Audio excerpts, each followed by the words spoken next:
Science is for everybody, and that's what we have to convey in schools. That's what we have to convey to the teachers. The advent of artificial intelligence is really turning education upside down. And we really have not found a way to deal with this yet. Why does scientific thinking still matters today? If you could imagine an ideal model for science education for our next generation, what would it look like?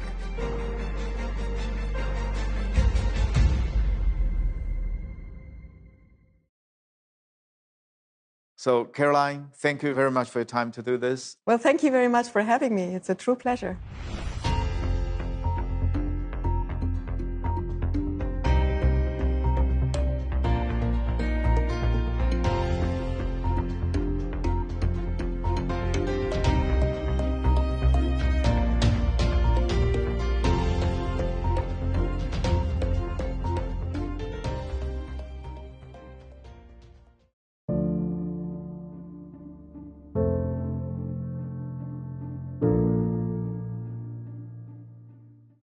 So, Caroline, you are wearing many hats. You are not only a leading scientist, you also a mentor and advocate for public science engagement. How do you define the essence of all the underlying logic of science education?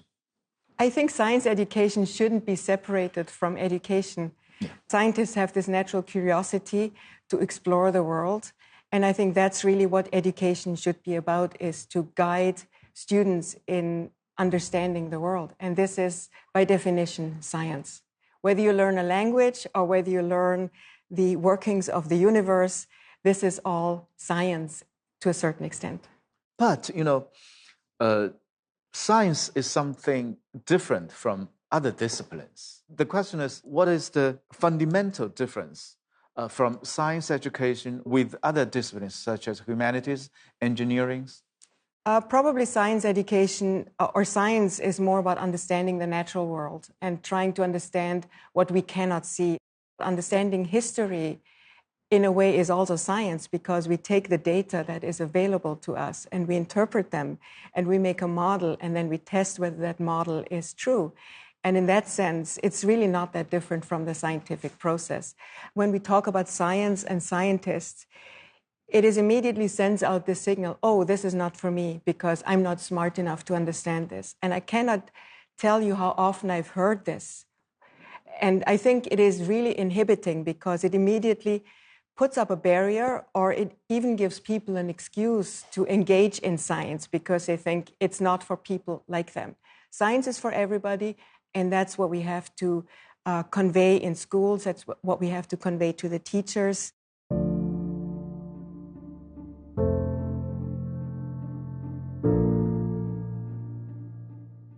You do a little bit of it every day, trying to understand why your coffee tastes better when you use different temperatures of water, experimenting with that in your kitchen. That is science. And again, I don't think we should put a special label on science education. I think science education is just plain education, and it should pervade everything that we do with our students. Science is for everybody. That's very interesting. So, in your view, what are the core values of science education in today's society? It's really changing extremely fast, and I think we'll touch on this later on with the arrival of artificial intelligence and the tremendous knowledge that we all have literally in our hands, in our phone. Science education should not be about memorization or conveying knowledge or making students remember all the reactions of the Krebs cycle, for example. That makes no sense whatsoever anymore. Science education should be about understanding the scientific process and incorporating it into their daily lives. And I think everybody's life would be made easier if we had a little bit more of the type of logical thinking and reasoning in our daily lives. So this is really what we should train our students, not to remember things, but to teach them how science, how facts in our textbooks, how did they come about? What are the limitations? Is knowledge absolute? because it certainly isn't, can knowledge be changed, is when we discover that something is wrong. Is that a failure or not? Mm-hmm. Because I emphatically think that in science we are wrong all the time, and we improve our models, and then we arrive at a better answer or a diametrically different answer. Yeah. And people, it's innate to human nature that we have confirmation bias. We love to believe things that we already think we know. And so we can go down this rabbit hole or vortex of misinformation, if you will, because we read something that resonates with us, and then we dig deeper and deeper. I think the confirmation bias is something that is very natural, and scientists have it, everybody has it, and you have to have the awareness that this is a real issue. So I think in science education, we really have to make sure that people remain grounded.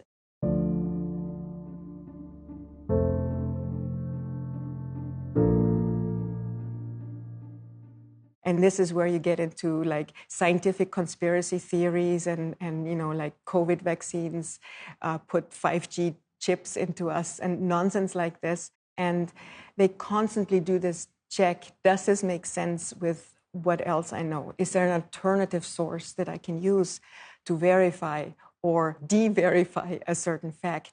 So there's a saying in German, is those who don't know anything have to believe everything. And we know that really comes to a good end.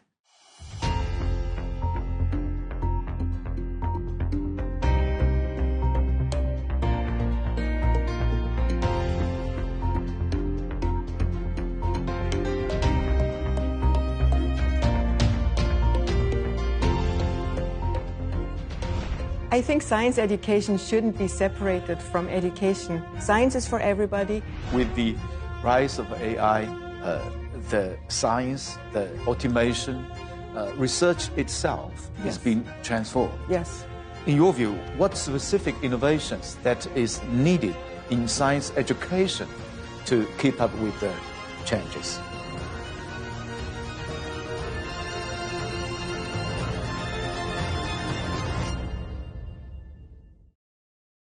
You just mentioned another very important word in the scientific education, curiosity. Yes. How to keep the curiosity along the journey, because I know it's a very, very long journey. So curiosity, you really need to keep it, because if you look at an infant and a toddler, they pick up a building block or whatever, they put it in their mouth, they poke it, they throw it down the stairs to see what happens. That's what they do, right? And that's really what scientists do. We take something and we're like, let's poke it and see what happens. So I think the curiosity is really driven out of people, for example, by this focus on grades, by this focus on just retaining knowledge. Doesn't allow a lot of time. And so it's just like any talent that if you don't nurture it, it's going to wither.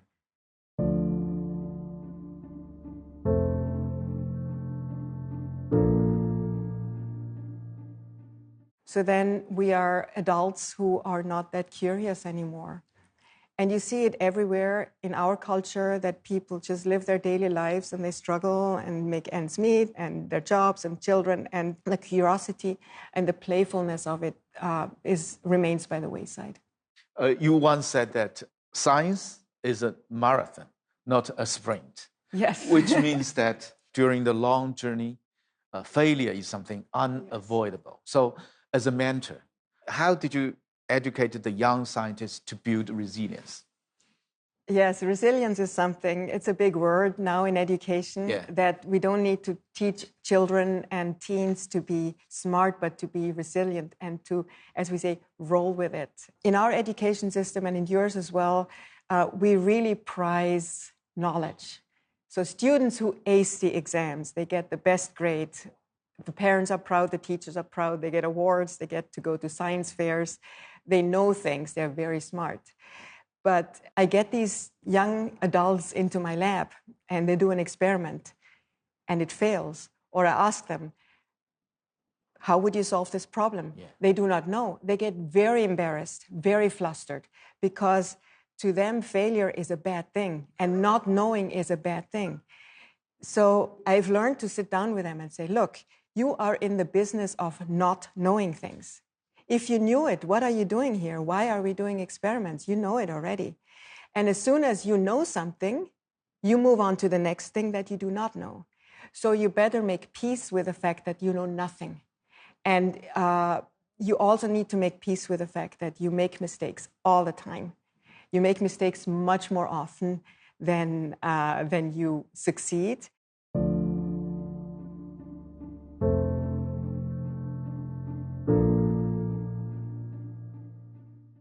You have to live with failures. You have to live with failures, but it's really difficult. And I say, let's celebrate the failures. You could learn something from that mistake. Oh, you emitted this reagent, and look what's happened now. This is telling us something about what we should be doing next. Yeah. So they really literally have to flip a switch in their brains to not being the good little students anymore, but to being real-life scientists, where they try things and they fail, they try things and they fail, they learn from it, they say, oh, this didn't work, let's go this way. And the faster they make this transition when they are in the lab, the easier their transition is to become a real scientist. You know, the basic logic is I can live with failure if I know the success will come someday. Yes. Right?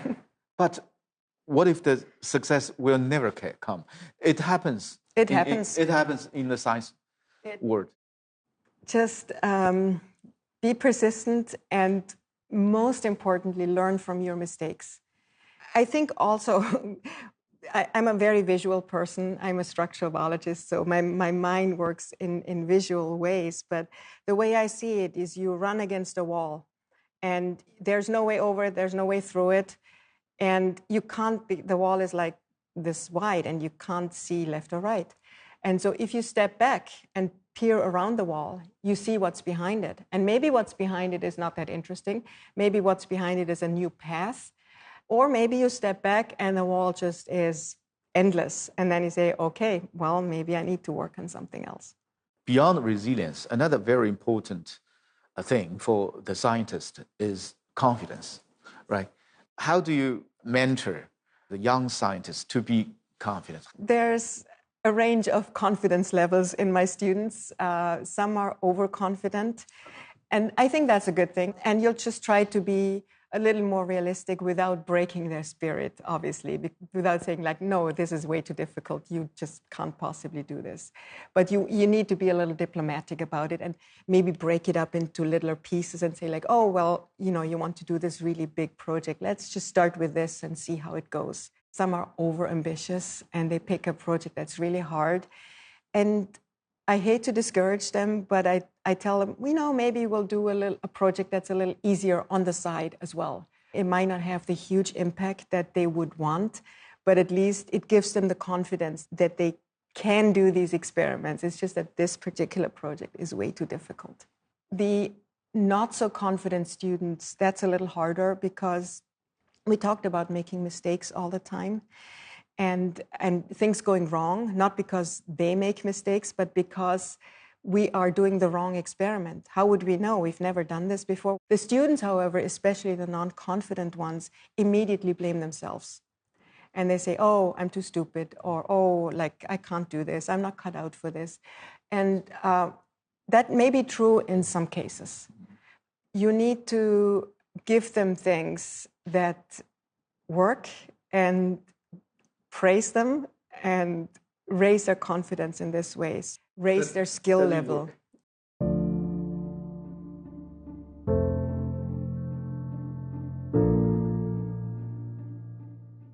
Does it work?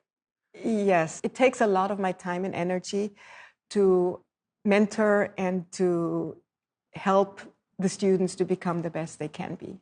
You said that science is not about memorizing conclusions, but about looking for answers. Yes. So how to strike a balance between knowledge transmission and creative exploration?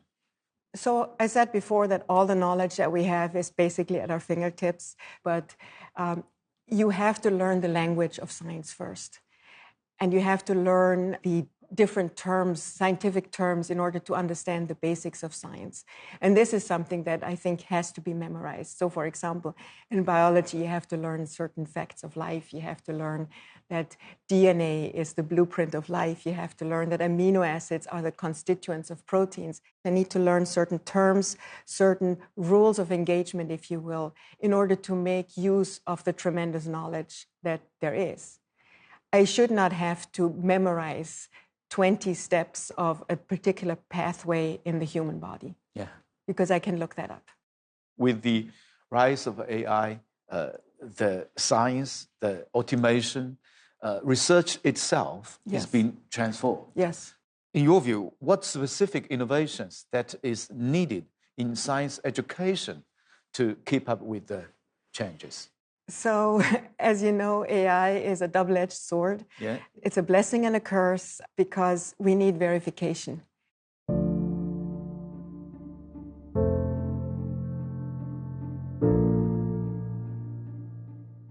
We need more time and effort and money spent to teach them in pedagogy so that they know what the modern ways of teaching students is.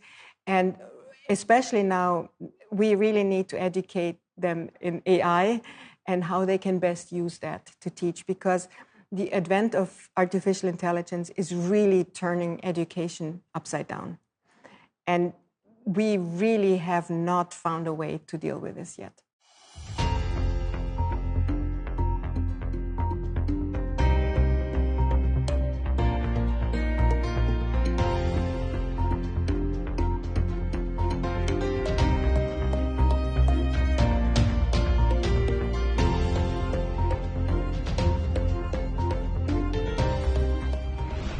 And so it's just like any talent that if you don't nurture it, it's going to wither. Why does scientific thinking still matters today? If you could imagine an ideal model for science education for our next generation, what would it look like?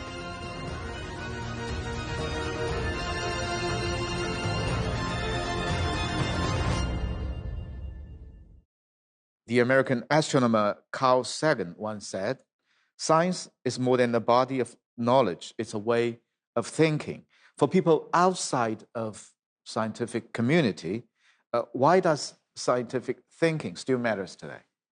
I think it goes back to what we said earlier, that as soon as people hear science, they think, first of all, elitist, very smart, I cannot understand this.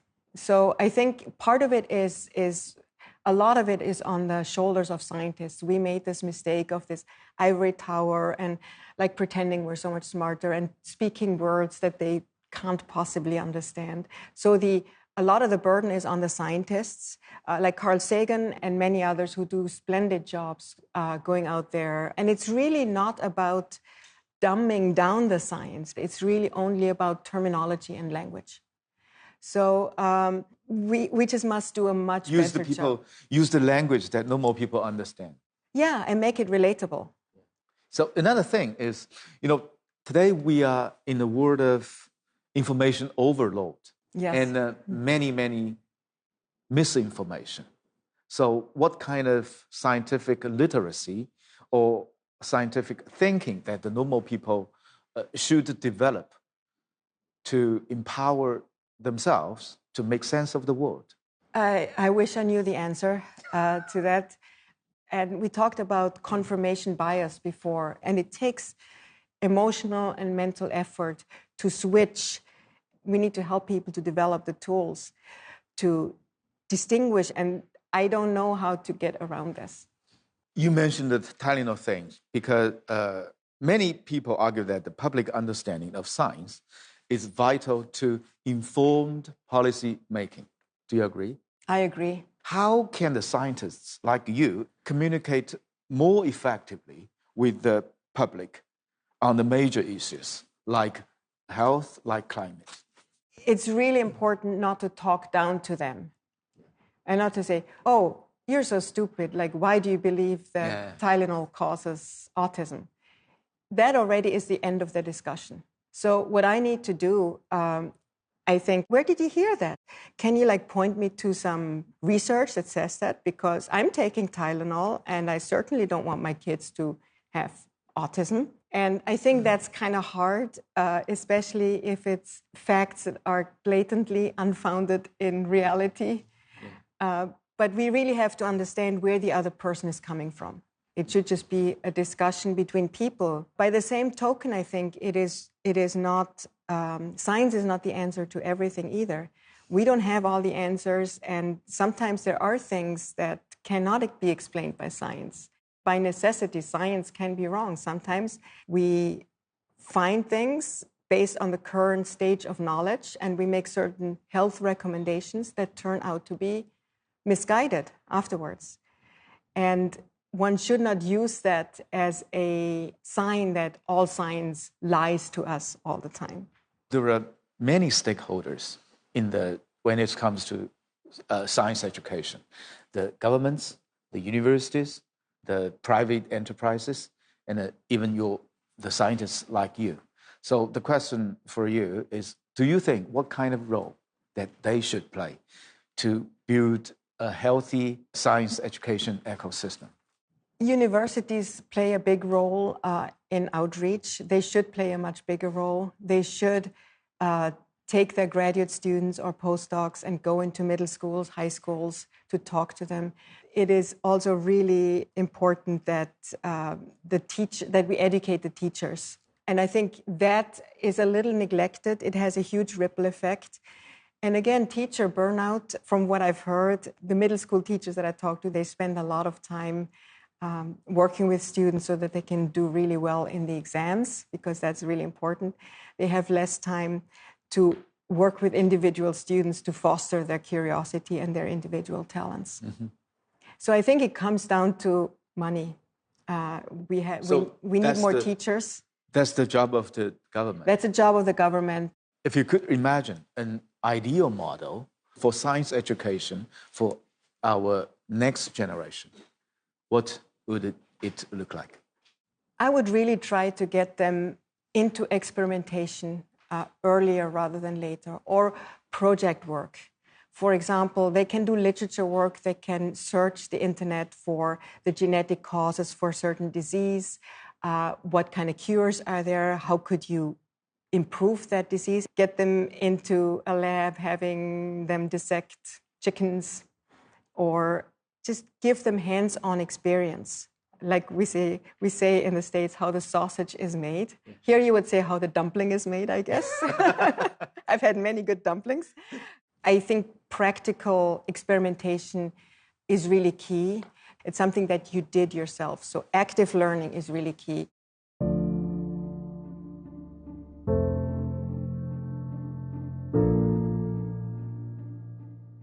What about an ideal model of science education for the ordinary people? Yes, but that's what I'm talking about. Elementary school, middle school, high school, get them into labs, get them on project-based work. Make them not just read about something that other people have discovered. Make them discover something, even if it's just a little thing. And the more we can incorporate that, I think the more we can maintain that childlike curiosity of the toddler that throws a cube down the stairs to see whether it breaks or not. So we need to maintain that. We really need to be able to get to them early rather than later, because science needs diversity. We need people with different outlooks, with different approaches to life, with different approaches to problems, to engage in the scientific process. Thank you, Caroline. Thank you. Good.